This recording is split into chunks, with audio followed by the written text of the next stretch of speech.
السلام عليكم، نتمنى إن شاء الله يلقاكم هذا الفيديو في أحسن الأحوال. اليوم غنوجدوا إن شاء الله سويس رول لاباط سيكار كيجي بهذا الشكل هذا، كيجي زوين بزاف، ومقادير ديالو ساهلة وحتى الطريقة إن شاء الله ساهلة. نتمنى تتبعوا الفيديو حتى للآخر باش تتبعوا الوصفة من الأول، من البداية ديالها حتى التالي ديالها.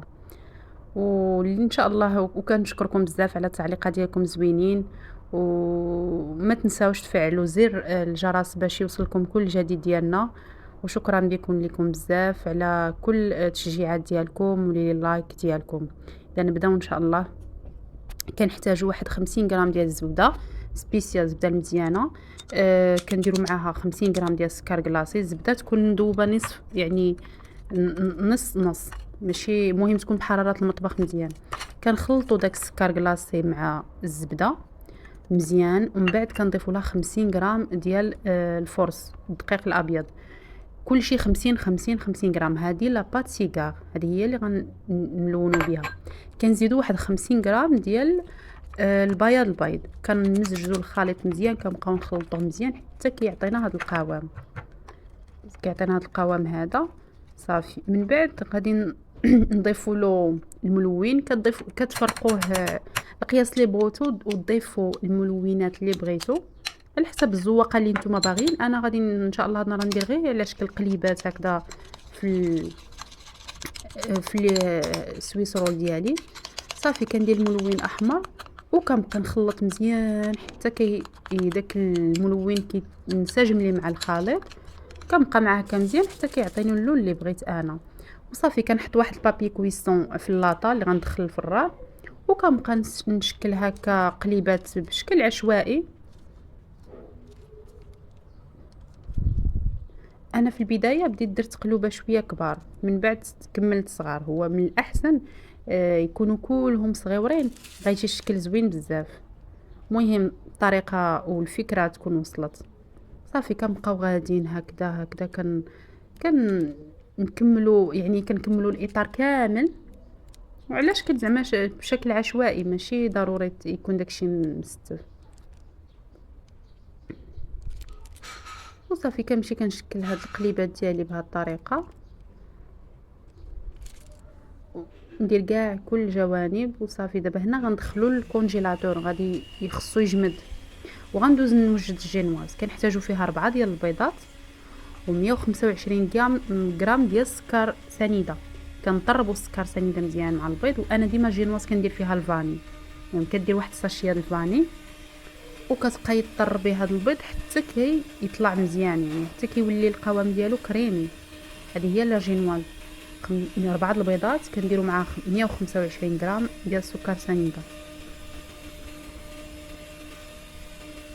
صافي كنبقاو كنطربوا بالباتور حتى يطلع لنا داك البيض كامل.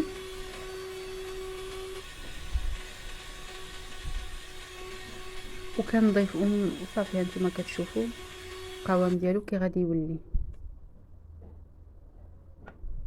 كيولي بحال شي كريمه.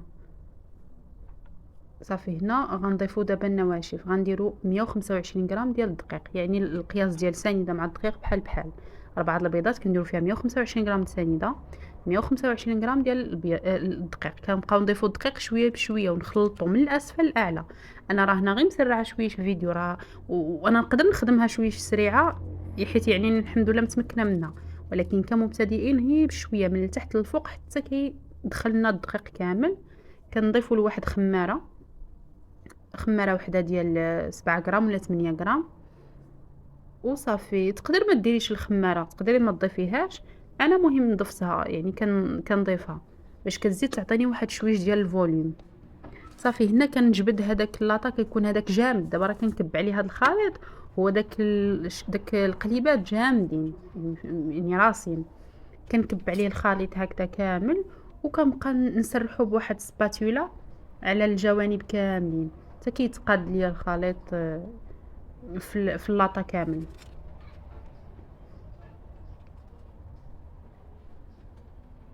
بحال هذا الشكل هكذا.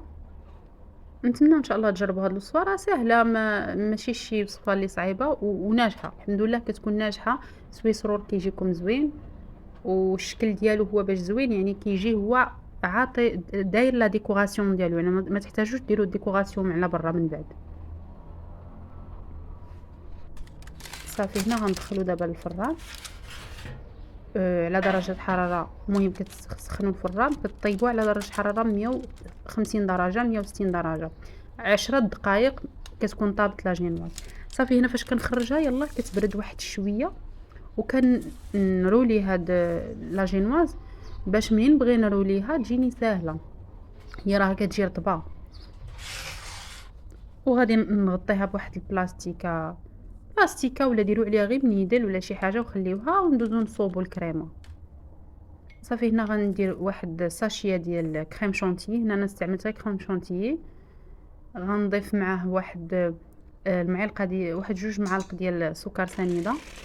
شو تقدروا ما تضيفوش سكر سنيده حيت لا كريم شونتي هو اصلا حلو، يعني اللي ما كيبغيش حلاوه بزاف بلا ما يضيف. وكنضيف معاه الحليب واحد هكذا 300 غرام ديال الحليب ولا 400 غرام. والحليب من يكون خصو يكون بارد باش الكريمه كطلع. صافي كنضيف داك الحليب بشويه وكنبدا كنخفق غير بشويه في الاول باش داك لا بودر ديال لا شونتي ما تبقاش كطير، غير بشويه في الاول. ومن بعد عاد كنجهز الباطور وكنبدا نطلع الكريمه ديالي. صافي غنبقاو نطلعو هنا في الكريم ديالي ولا كريم شونتي ما كنديرلهاش الفاني حيت ديجا هي هذه شريتها فاني. صافي كنبقاو نطربو فيها حتى كتطلع لنا بحال هذا الشكل هذا.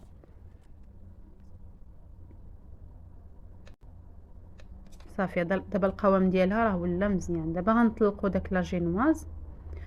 انا لاجينواز راه سقيتها غير ما بانش في الفيديو، المهم راها تسقات، خصك تسقيها باش يكون كلشي واضح. راه غادي تسقيها غير بالسيرو ديال الماء والسكر، ومن بعد كنضيف داك الكريمه كنبقى ندوزها في الجوانب كاملين.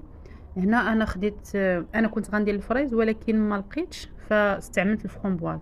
هنا شديت الفرomboise كنقطعو في النص وكنحطو هكذا في علاش بشكل عشوائي في قلب من الرول.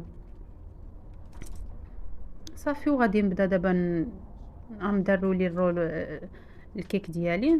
نتوما كي كتشوفوا كتجي مفينيه مع برا، وحتى المذاق ديالها كيجي غزال. كتبقاي كترولي هكذا باش انا قلت لكم يعني ان شاء الله تجربوها ديروا قليبات صغيورين غيجي الشكل احسن. ودابا ان شاء الله نولي نحط وصفه اخرى وندير شي قليبات صغيورين غيجي المنظر احسن.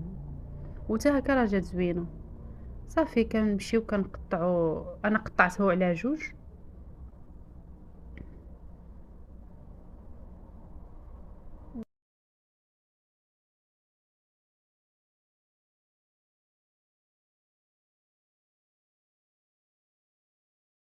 كي كيجي من الداخل عامر فرومبواز على برا شكلو زوين. الكيك هشيش. وكندير له واحد شويه ديال بلا بوش، كنخدم واحد شويه ديال لا كريم شونتيي وصافي. وندير من فوق منه واحد الفرومبواز بحال هكذا كديكوراسيون بسيطه وصافي. يعني لا فينيسيون كتبقى الاختيارات ديالكم. نتمنى ان شاء الله تجربوا الوصفه وعطيوني اراءكم في لي كومونتير، وما تنساوش تابوناو ان شاء الله عندنا في القناه. ومرحبا بكم عندنا، وشكرا بزاف للتعاليق ديالكم الزوينه، وشكرا بزاف للتشجيعات ديالكم والهلا يخطيكم وتبارك الله عليكم. ونتمنى ان شاء الله الوصفه ديالي تكون نالت الاعجاب ديالكم.